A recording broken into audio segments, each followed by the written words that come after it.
So I sold my car, leased a new one, and then I took $5,000 and threw it in a trade account. It was definitely my biggest win because I took that 5,000 and I flipped it to 25,000, and that's when I was like, all right, this is it. Like it was like everybody needs to have a I'm him moment or I'm her moment, and Yeah. for me that was like, oh, I'm him. Good morning, TradeLocker. What's up, everybody? How are you, Samurai? Good morning. Man, I'm good, man. It's another day. I'm blessed. I'm very excited to jump on this new platform, talk to the community, see where everybody's head is at. Hopefully, my goal is always to provide value anywhere I go. So hopefully you guys can find some type of value in my story. Our stories don't always have to be exactly the same, but maybe there's something that you hear from me that might help you on where you're at in your journey or where you're going to be. Well, that's the goal, man. Let's start with, if you can give us a little bit of info about yourself. What kind of a person were you before you started, trading? What was your background? What did you get? Yeah, so uneducated and very ignorant. I'm 24 years old. I'm from Miami, Florida. If you know what Miami is like, then you know what Miami's like. I won't go too much into it. But in a nutshell, at 17, I was getting ready to play college basketball. I wasn't going Division I. So it was like, in my head, I said, okay, well, the NBA's out the door. So I said, what am I going to do now? What am I going to do with my life? You're at 17, everyone's asking you, hey, what are you going to do? Who are you going to be? What are you going to do the rest of your life? I'm like, I'm 17, I don't know, but I've always been one that wanted to know. So I got into crypto and I made $100 trading crypto, Bitcoin and Ethereum. And I used my friend that had turned 18. I used his social security for Coinbase. and one of my buddies, I meet him at a party and I'm still trying to figure out what I want to do in my life. And I've never heard about forex. This is 2017, so this is around IML. It's not as blown up yet. And so my boy comes, he's like, man, if you like crypto, you're gonna love forex. And by the grace of God, he wasn't in IML. He just was learning to trade. So I didn't go into that. I didn't go into that mess. But he's the one that introduced me. He actually showed me Q Banks' Instagram. And then when he showed me what he did, I looked more into it. It was it. I had instantly got the vision of what my life could be, especially because Q went to high school 10 minutes from me. So really? Seeing another kid from Florida, really do it. It was something for me that immediately I could see it. I could see myself doing it. Did you sometimes see Q before he was Q Banks? So when I met Q, I actually was a 5-day course student. I had money saved up my entire life, and it was exactly enough for his 5-day course. So I never saw, he was older than me, so I never saw him like just out and about, but I knew what high school he went to. I knew what college he went to, and it was all like the college he went to before he dropped out was, I could throw a rock at it from my high school, basically. And I almost went to play basketball there, funny enough. So, just seeing that, and it was like, I always say this thing where, like, one of my mentors, he always tells me, like, if you could see it, it's already yours. And, for me, like, if someone were to tell me, hey, would you want to be a doctor or a nurse? I would say, no, I can't see myself doing that. But it was something about trading that the moment that I saw him, I knew I could do it. And I saw myself doing it. And I had the vision in my mind. Wow. So you're 17, just getting out of high school. You realize that you're not going to, MBA is off for you. And you're not really familiar. You don't really know where you're going to go with your life, with the work. And then you found trading. You found it through your friend, through Coinbase, and earning that first $100, right? And then... Yeah. How did you get into day trading, into forex, into everything? So I've been blessed to have multiple mentors. My first one was Q Banks, where I purchased this course. I did the 5-day course, and I think it was a really, really good foundation for me. And the reason was for that. The best thing I got out of that was the vision. There was nothing more than I could walk away with from there that was more valuable than seeing it done and feeling like I could do it. The 5-day course, that room had so much faith in it that it's like the atmosphere was like successful. Funny enough, the person that was opening the door for us at the time was Druzy Banks. So he was actually helping Q with the 5-day course, opening the door, and then now you see like years later what he's done. And I just think it's all amazing but that atmosphere alone right there, that's what got me into day trading. That brought me into it. That made me see what's possible. And that gave me the vision. And when was the first time you made your first trade? So my first trade, and this is why I always tell people there's no excuses, because when you really want to do something it doesn't matter what is in your way. I mean, so when my first trade, I was 17. Back then it was Trader's Way. And there's verification, there's KYC, there's no there's no you're 17 and you jump in the market. My parents didn't support what I was doing. When I told them I wanted to do that, they were like, yeah, okay, that's a scam. So I had to, and I'll be honest, I falsified. I used friends' IDs that had just turned 18. One of my best friends, Mike, shout out to Mike, he gave me his social security number so I could sign up. Then I went and I learned how to Photoshop a bill so that I could put my name on it so I could verify my address. Wow. And anything you could do to get around something, I did it so I could trade. And so my first trade, I was 17 years old. It was April. It was April 2007. In 2018, I had just took the March 5-day course. I traded Australian dollar, US dollar. I had $300 loaded up. And I flipped it to $1,500, and then I blew it all. Why? Do you know why? Oh man, I know exactly why. When you're 17, and by the grace of God, I'm free from this now. But at the time, I was a straight pothead.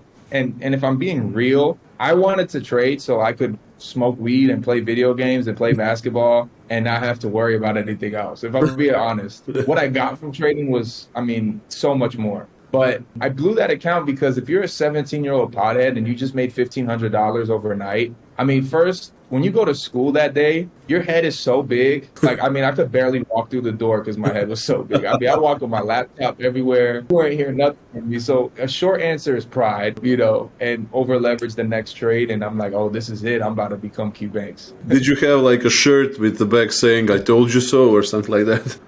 In the spirit, yeah, it was written all over my face. Wow. So from 300 to 1,500, and then that was the first setback when you blew it all, when you blew that 1,500. Yeah.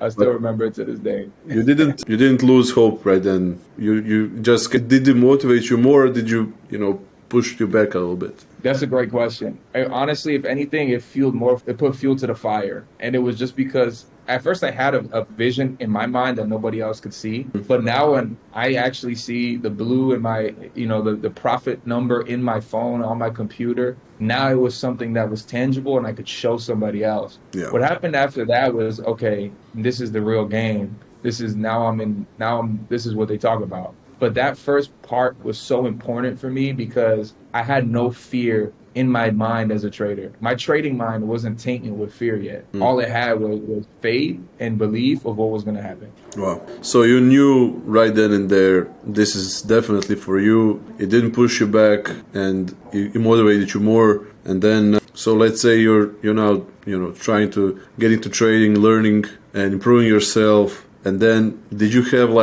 also one of the moments, maybe with a bigger win, that you realized, okay, I made it? Or was it also a setback? Did you have any more big setbacks after that? Oh, a lot. So I think, and this is something that I've learned now, 7 years later, is I think one of the biggest problems is people get sold a lifestyle. You get sold a dream. And even though the dream isn't impossible, there's a lot of practical things that happen in between the dream and where you are now. So what I mean by that is I have one of my favorite testimonials I've ever gotten is a student of mine paid his dentist bill, right? And the reason that was a favorite testimonial is because it was so practical, right? So as a 17-year-old kid and you have these Lamborghini influencer dreams, Yep. You're not really understanding yet because you haven't tasted enough life. You're not understanding that there's medical bills, rent, doctor's bills, credit card bills, car insurance premiums, you know what I mean? Like phone bills, Netflix subscriptions, like there, all these things it's not comprehensible for you. Yeah. And so, just to go back to the question about it, is like, I didn't have really I had a lot of setbacks because even a lot for years, it was constant setbacks. It was constant blown accounts and it was constant just suffering. But seven years later, you are consistently profitable for the last 5. You're a father of 2, and basketball stuck with you. How it all came about? I mean, when did you when did you realize that you can be definitely profitable, and what was happening in your life then? So that's what I'll say. So I had a lot of setbacks, and the reason I had the setbacks because I was stuck on the dream, right? So every trade had to be enough to buy a Lamborghini. Every account had to turn into that. And you know what I mean? Everything was, I need to get rich overnight. I need to change my lifestyle so I could flex on everybody that said I couldn't do it. And it wasn't until I let go of that I started to find some type of profitability. Because when you're in a place of like, it's just call it for what it is, rejection, which is, so that people rejected you. You gave them this dream and then they rejected you and they said you couldn't do it. So when you're stuck in that place, you're only moving in pride, and everything else from that is, I need to prove everybody wrong. Yeah. But it's not a healthy place to operate, because now every trade you're thinking about every single person that told you no and how you're going to just flex on them when you make it. Yeah. And that killed for years, so once you let go of that, now you can say, oh wait, $500 today, I'm going to go pay my light bill, like my whole life just Stuff. yeah. Yeah. That's that from point A to point B. And did finding your love, finding your getting children and stuff like that, did it also help you become a better trader at that point? Yeah, my bad if I go a little bit off of the initial question. Yeah, no worries. But yeah, after that, where I was at in life too, when everything started to shift for me in 2020 during the pandemic, I kind of share this stuff just because it's real, and I'll give you this disclaimer before, and also God fully changed my life. All right, so when I say this, I was working at Verizon Wireless during the pandemic. My first day was the day that the world shut down. I was 20 years old. I was going around my life at that time. I lived in a 2-bedroom apartment. I had a girlfriend at the time that we broke up. And then I had 2 roommates that didn't like me and my girlfriend, and they paid the rest of the lease and they left. So I was alone in an apartment, 20 years old, working at Verizon. Pandemic just happened. And, needless to say, I was depressed. Yeah.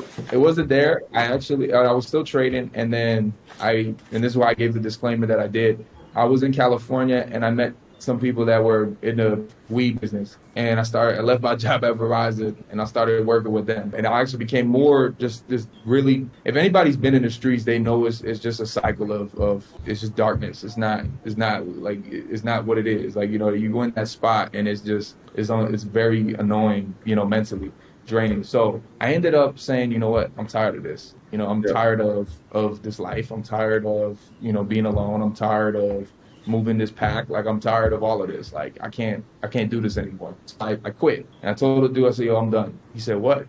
Like, you're making money. Like, I was making money. It was not about money, nothing super crazy, but I was making more than I had ever seen. I was doing, between $6,000 and $10,000 a month. And, at 20 years old, no kids, no responsibilities. Rent is basically paid because, roommates left. You got nothing to worry about. And so I said, I'm done. And I left. And I said, okay, now what am I going to do? I can't go get a job. It's the middle of a pandemic.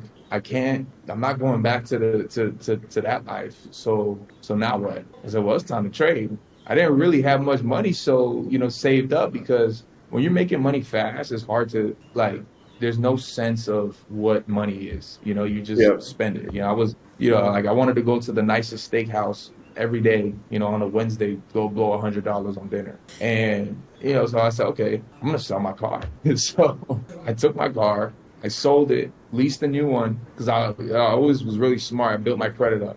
So I sold my car, leased a new one, put money into that car, and then I took $5,000 and threw it in a trade account. Wow. And thinking outside the box. Yeah, if I'm being honest, I was thinking rationally, and there was zero rationale to that. I mean, when you're pushed to the wall, sometimes you have to make decisions that you're not really seem logical to you at the time. Yeah, so now, moving, transitioning, I took that was like the big headline, and I always share that story just because it was it was my biggest win. It was definitely my biggest win, because I took that 5,000 and I flipped it to 25,000, and that's when I was like, all right, this is it. Like, it was like everybody needs to have a I'm him moment or I'm her moment, and for me that was like, oh, I'm him. So you flipped it on one trade? Nah, multiple, multiple trades. If it was one trade, I probably would have blew it.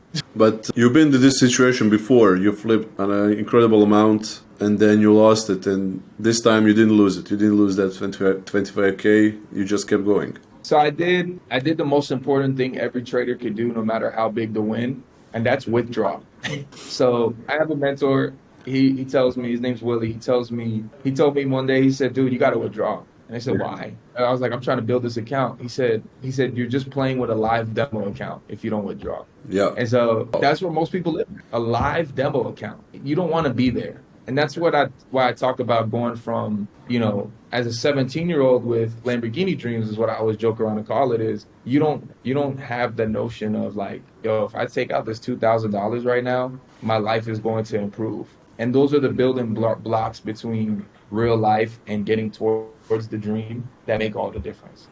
Yeah. In the middle of this, I just want to say thank you for being so honest, man. I see people relating in the comments saying, I like this dude, 100% preach, stuff like that. I believe they're basically saying what I'm saying right now. We had one of the guys, we had a lot of great, honest stories here. But we also had, if you guys remember, we had Coach talking on one of his sessions how his life changed and he was struggling once he decided to go full-time trading, and kind of connecting this session with his session, and I'm seeing a great amount of honesty and transparent from you, Nick. So thank you.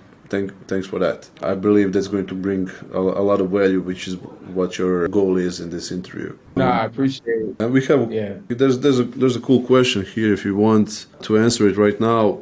Bobby's asking, Nicholas, what were the biggest factors that got you from not profitable to profitable? That's a great question. I think the biggest thing was just like, I always talk about you can have good wins and bad wins, good losses and bad losses. And so you're probably thinking like a good win. How can you have a bad win? A win is a win. Well, a bad win is a win that you get from an unprofitable behavior. All right. So what I mean by that is if I'm over leveraging and gambling and then I'm getting a big win, it's a bad win because I just reinforce the negative behavior, right? Because trading is all about what type of behaviors you have. And the way our brain is trained is through reward systems, right? Where you release dopamine, you release serotonin whenever you get money, whenever it's like almost like a dog getting a treat, but our brain works in a similar way. And so when our brain releases dopamine, it's a lot when you make money, especially fast. So I over leverage and I'm winning, it's still a bad win because later I'll over leverage and I'll lose. Yeah. Right. And so understanding that was one of the biggest things that helped me become profitable and not be the guy that has a big account and then blows it, big account blows it, big flip blows it. Because that's kind of where I lived at. I'd have a big win, post it on Instagram, have all the music going, you know what I mean, doing what every trader does. I'm him, and then boom, blowed it. But nobody saw that part, if I'm being honest. Yeah. Right? And what happened was I realized, like, basically from just burning my hand on the stove over and over and over again, I realized that I need to stop. And we all know and truthfully, this is going to answer your question because only you can answer the question. Every single one of you guys in the audience right now, y'all know exactly what you need to stop doing. Every one of you guys know what you need to stop doing. The only question that is really going to be the answer for you is how much pain do you have to go through before you stop? Like, how much do you have to go through before you stop over leveraging? Before you stop, you know what I mean? Like before you stop like being lazy and not being and not back testing, till you start journaling. How many L's are you gonna have to take until that point? And then that's just kind of where you have to get to, in my opinion. You know, there's practical things like go journal. Yep. Like a real easy journal is have two separate journals, have one for all of your losses and one for all of your wins. So that you realize it's not a pattern, it's probability. So what happens is, and this is just because that's a very open range question. There's a lot of things, but I feel led to give this one is most people think it's a pattern. So you try one for a while, it works, and then it doesn't. And then you go on a losing streak and then you change. But now you can't have proven profitability anymore. You're throwing away your backtest data. So you have to have the risk management to weather the losing streak, and then you journal it. And so I like to have one just for losses and one just for wins. The reason is my loss journal should look just like my win journal. So then I can actually differentiate what's a good loss and what's a bad loss, right? A good loss is you followed all your rules Yep. and the trade just didn't go your way. On to the next one, but you don't change. And so when you're on a losing streak, you can now go back to your wins journal and say, oh, okay, this works. That's a great point. How does your journaling look like? I mean, I know, but I just want everybody to see how do you journal? What do you do? Man, honestly, I'm not in that fancy trade zealot. I don't do all that. My journal is very sloppy, but it gets it done for me. So I just take a Google Drive and I put two documents. I screenshot the before, I screenshot the after, and I slap it into my losing side or my winning side. Whatever happens, happens. Easy. Yeah, Man. and then I brief notes, but it's not pretty, but that's just me. It works for you, and there's no reason why it shouldn't work for somebody else. So that makes sense. So I kind of want to move a little bit forward to continue, about your journey. Let's finish it off maybe with where are you now? I mean, what's your situation? How does your trading look like? Your typical day? What do you plan to do? And what are your kind of like goals with trading? Yeah, that's a great question. And then I kind of deviated a little bit from when you asked what it looks like now. So I'm a semi-professional basketball. I play minor league it's called the Florida Basketball Association. It's not a very big commitment, but it's a commitment in itself. So I'm in the gym every day as much as I can. And I do have 2 kids and a wife. So with that, some will be able to conceptualize how much that is. Others won't. I'll just tell you, each kid is like a 9 to 5. So my mornings, they look like it's not always perfect, and I'm working towards that. But my perfect day is I'm up at 7. Okay. That's the only way to get a lot of things done. I'm also going back to school right now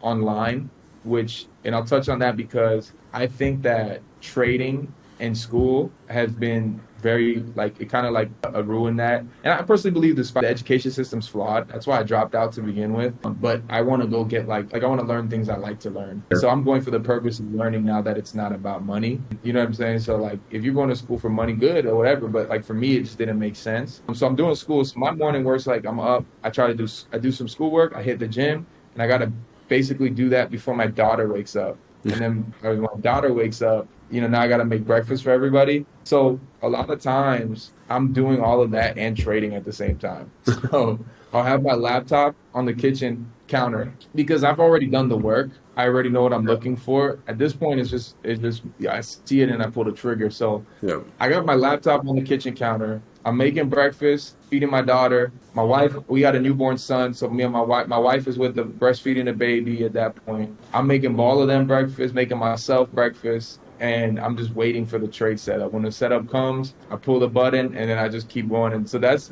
kind of right now what my morning looks like. I'm just doing a lot at once. It's just funny to think about, but reflecting on it now. As far as where I want to go, really, ultimately, I want to just continue to build my personal trading accounts. I want to get more funding so that I can do a lot of that. And then I really just want to invest in real estate, build out my own course community just because I love to give back and I love working with people. And yeah, so that's kind of where I'm at. I'm doing school, I'm doing that. And that's kind of what my morning, my day-to-day looks like. I trade New York sessions, so by 11 o'clock I'm done anyways. If I'm trading past 11, I'm already breaking my rules. So Okay. kind of works. There's also great. Do you know how to open the comments here? Oh yeah. If you want to go through them, I don't want to read only questions to you. There's people talking about giving you compliments and so on. So if you want to go through that a little bit, and there's a question at the end. But how bad somebody just sold their car too. Yeah. That's cool. That's not that you have to sell your car, but cool that the story was here for you to be encouraged. That's dope. I appreciate all the love. Just a note, guys. Just because Nick sold his doesn't mean that you have to do it tomorrow. If you don't have to, don't do it. A gentleman. Facts. Oh man, Coach D got 3 kids. Oh man, about to be tapped out at 2, man. I always wanted 4. Can't get around Florida without a car. That's a fact. So did you learn your current trading method from your mentor, or did you build your own trading edge from all the experiences and trading methods you have come across throughout your career? That's a great question. Bob got the good questions today. So this is something I learned taking a lot of courses, talking to a lot of people. We're all learning. Nobody has made their own thing up. I'll tell you that right now, out the bat. I do kind of blend a lot. So I learned from somebody, his name was Duran Carter. I learned from Q Banks, and I learned from ICT. Those are the 3 people that I learned from. Q Banks, I like to look at it like Q Banks gave me the vision and the dream and introduced me. Duran taught me market structure and really like opened my eyes to supply and demand and got me like in the direction of understanding liquidity. And then ICT opened up my eyes. ICT was like red pill. And I know everybody, there's a lot of backlash for ICT and all this stuff. And I honestly wouldn't even want the ICT trader label, but bro, he got it. He got it. It's the most duplicatable, most replicatable system that you could find. And so I use that and what I learned from Durant Carter. That's kind of like my style, but mainly towards ICT, just to be real. So if anyone's telling you that they made it up on their own, it's cap. Yeah, I have two more questions just, for me. And then if you want, you can talk about something else and people can also ask questions. I think I know the answer to this one, but maybe if you can, maybe it's not the answer. If you could, if you could have known one thing since you started trading and you wish you had known it before you started, what would it be? Or would you even like to know anything, or would you start it all over again fresh? There's a lot of things I wish I knew. It's a lot of things I wish I knew, man. From a technical side, from just like a TA side, I wish somebody would have told me about liquidity, how that works. What exactly that anybody could understand is that it takes $1 to make. I would say every winner has a loser. That would be the thing that I wish somebody would have explained to me. That every time you buy, somebody has to sell to you, and even though our money's probably not even remotely close to where that's being affected, I wish somebody would have at least told me that, so that I would have kind of like broke out of the mainstream at the time. Now that stuff is more mainstream, but back then everything was, Fibonacci, support and resistance. It was double top, double bottom, head and shoulders. Like that was like the thing to do. So from a technical standpoint, I wish somebody would have told me that. And then I don't think it would have been possible to grasp at the time, but I really wish I would have known how much $1 cost. Like, I really wish, you know what I mean? Like, Yeah. That more than anything else, I wish I appreciated the value of $1. Like, understanding, like, hey, like, the money that's on your screen is real. Like, if you see $100 bill, like, rolling around on the other side of the street, and you see nobody there to grab it, I guarantee you that every single person here, I don't care how much money you have, you would cross that street and pick up that $100. Yeah, exactly. You're gonna dive on it. You're gonna step on it, drag that foot real, subtly. But like everybody. So when you're in the market, just keep that with you, knowing that like you're up $50 is still $50. Most people work in the dollar per hour range of like $18 to $25. And then anything up after that, you probably are like nursing or doing some type of career. Yeah. And my last question is purely technical. Where can our audience find you online? Maybe Instagram. Instagram would be better. Could you drop the comments just quick? My @ is the same. I added my name. I'm gonna do it without the @ He said, Coach D said with 3 kids he plays zone defense. And he would know. I actually find a lot of similarities between you two because he's a football coach and you're in basketball. So Oh, that's dope. Yeah. 2 kids, 3 kids. I think you two guys would get along. Yeah. Like I said, man, thank you so much for being really honest and sharing us your story. I think it brought definitely some value because I saw it right there in the comments. Can't wait to get it on YouTube because people are going to relate to that as well. And what I have to say also just, thank you for being here. And if you have anything else to say, it's your stage. Awesome. I just want to say thank you. Thank you for having me on here. Thank you for everybody that tuned in, asked questions, had a funny comment. I really appreciate it. I think good content is always based off value. So it's just cool that when you guys ask questions, it gives a chance to provide value. I do want to answer TT's question because I did see it. I didn't get a chance to, to do it. He said what my bread and butter setup is. It's inverse fair value gap. If you can put it up on YouTube, it is probably the easiest setup. I mean, I do a lot of Instagram reel breakdowns of it. It's very, very simple. It's just break a structure, fair value gap gets like taken out and then boom, like you just kind of enter. That's not the best explanation, but if you just take those 2 words and there's like I said, there's like 50 people put in a video about it. I personally make little trade recap videos about it. If you guys have any more questions, I would love to answer them as we wrap up here. Bobby got one more. Bobby with the great Bobby question. has good. Yep. That's how he got the. Or no, that was the other dude. My bad. Now we have 3 people writing. Wow. How many people told you to quit, man? So I took up my last savings when I was 17. Like, I mean, like literally like those little coins that family members like drop in a little bottle, like that type of thing, like my whole life at that point. So, like everybody in my family, I had got a big argument with my family about it. My mom cussed me out. You say you get like three a day. If you get it three a day, people telling you to quit, you either need to change your circle and get those people away from you because they're just speaking out of ignorance. They're not doing it themselves, and they're just telling you for what? What's the purpose of just being negative? So either you got to get them out of your circle or stop telling them what you're doing. Those are the two things. So you're either telling them too much or you need to get them away from you. And that, like just stop telling people that you're trading. Like, don't let trading become an identity, because that's the mistake I did. It was like, oh, I'm a trader. And then it's like, oh, how's the trading going? And it's like, well, it's going, right? Until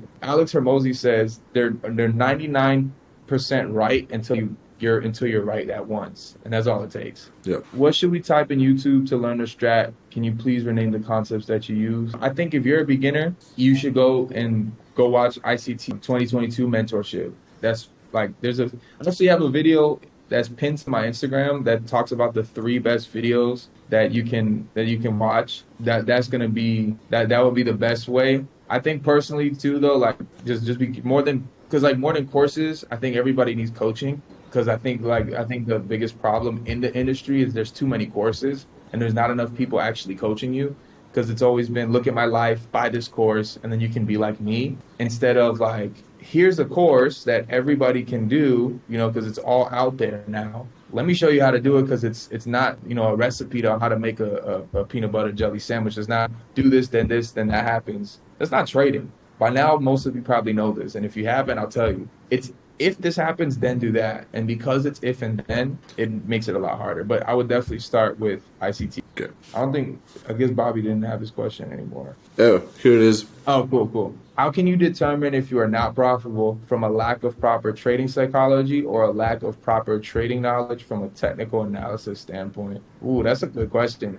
I want to take myself to answer the question for a second. Journal is definitely a good answer to that one. I would also say you could always look at your risk management and know. So for example, if you're are you where are you failing at? If it's a funded account, there's one way to break that down. And then if it's your own personal funds is another. But just if you don't want to put your business out there, I'll just give you both sides because it'll probably help at least on one other person. If you're blowing accounts and it's a funded account, just look at your risk management, for both really. You look at your risk management, and you'll be able to see, if you're doing a funded account and you have 100K and then you're risking if you're losing more than twice in a day, it's your psychology. And if you're risking more than $1,000 of that 100K account, and just also remember when you do one of these funded accounts, 1% is not 1%, it's 10, because you only have 10% of that account to lose. So just you gotta throw that out there because there's too much of that. It's just too cliche in the niche right now. So 1% is not that. So if it's your own personal account, you have to understand that if you were like me and you were loading up $100 and then trying to flip it to the moon and be an altcoin, then you got to realize you're not going to ever have proper risk management on that $100 account. So yes, your trading strategy could be better and you'd be able to kind of risk a little bit more, but for the most part, it's and especially in the beginning, it's really going to be your psychology and how much you're risking, and your risk in your journal is always going to tell you where that is. So if you're risking too much, and then also if you're risking too much, and then also if you're over leveraged, if you're just losing a lot and you have a low account, those are the kind of the things that are going to give you that answer. But honestly, everything works. Everything works at least once or twice. And I don't care what you're trading. I don't think there is a holy grail strategy. That's why I made my community the way it is. It's literally I think right now I have it for $10 because it's the courses are everywhere. Courses are everywhere. There's no holy grail. You could see, especially if you're a smart money concept guy, I because people are so it's this way or the highway.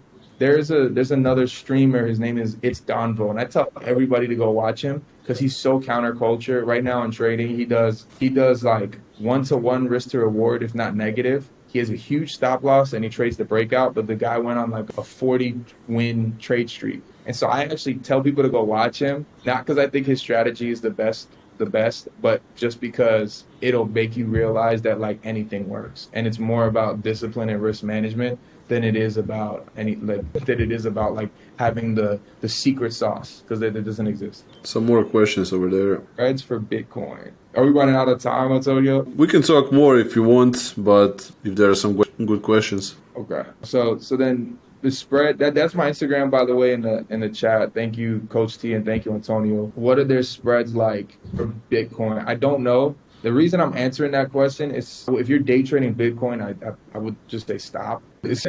Personally, I actually worked on a cryptocurrency course. That was actually the first community I taught at. I partnered with a big influencer, and his name is Alex Lorenzo. Shout out to him. He's a great friend of mine.